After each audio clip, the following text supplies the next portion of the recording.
Hello friends, James Corbett here, CorbettReport.com with your thought for the day, April 6th, 2015, and today's thought is really just a simple observation, although sometimes the simplest observations can tell us so much about our own underlying psychology. So on that note, today's observation comes from an article I was browsing on opensource.com today, Michigan Tech course to build your own 3D printer.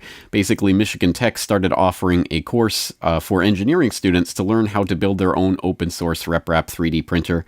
For those who don't know, the goal of the RepRap project is to produce a 3D printer that is completely capable of making itself, making all of the components that go into the RepRap printer. So a really exciting project, and it is so far, I think, 50% of the way there. 50% of the parts can be made in the 3D printer itself, and the other 50% of the parts can be scrounged from hardware stores and the like. So this course is teaching these engineering students to make these printers, and then they can use those printers to create other things for their other courses throughout the year. An excellent idea and an excellent example of this revolution that's going on in the peer-to-peer economy, the additive manufacturing economic revolution that's happening right now. Just such a wonderful story. So I will have Dr. Joshua Pierce on the program in the future, or I hope to anyway, to talk more about this course and the idea behind it. But as I was thinking about this and, well, what should I do? I decided to, practice what I preach, of course, and to save this article to my hard drive locally, as I always encourage listeners to do. When you see a good story, save it locally. Make sure you have a copy on your hard drive, in case the internet goes down, in case you need to find it again. For my own sake, just research purposes, it's good for me to save this type of thing. So when I go to save page as, I'm using Firefox, I use File Save Page As. You can print a PDF, or there are lots of other ways to save a web page. This is what I use because it's easiest for me.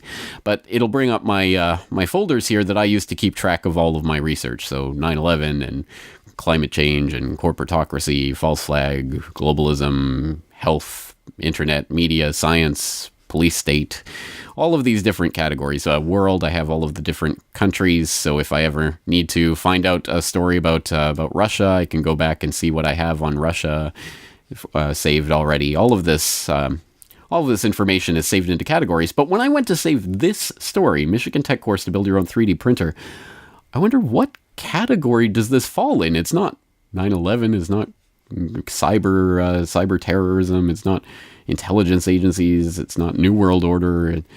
What is this? It's not exactly science. I mean, it's about an engineering class, but it's not exactly science, and it's not exactly internet, but it's about the peer-to-peer economy in some ways, but not really. And miscellaneous? Well, that's not really a satisfying category. It's interesting to me. I mean, I do stress all the time we have to be thinking about solutions and what we can do and how we can contribute to this conversation. And this 2015, I've specifically made the year of concentrating on solutions for the Corbett Report. And there's the solutions episodes of the podcast, and everything is trying to be more and more solutions-oriented. But I don't have a solutions folder in my categories that I use to categorize all of these research articles that I'm saving. Well, that is something that needs to be rectified. So why don't we create that folder right now?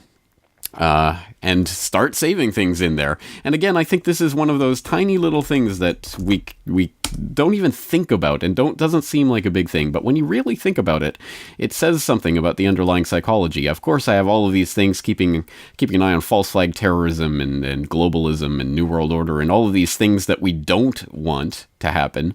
But nothing for solutions. Well, let's start it right here with this article. Saved. Done. It's on my hard drive. So there you have it, folks. Just a reminder, of course, to save all the interesting research you come across online to your hard drive locally, but also a reminder that sometimes it's even the mental categories that we have for filing things away can tell us so much about the way we're thinking and the way we need to adjust that thinking. I'm adjusting mine right now. Here is a category dedicated to solutions. I'll be able to look in that folder in the future, and hopefully as more and more solutions continue to accrue there, I'll have more ideas for podcast episodes. I'll have more ideas to tell the listeners about. I'll have more ideas for people to interview. It'll all come together that much more seamlessly. And it's just one example of a tiny change in thinking that I hope can have a big change in end results. So once again, that's your thought for the day for today. Thank you again for listening. I'm looking forward to talking to you again real soon.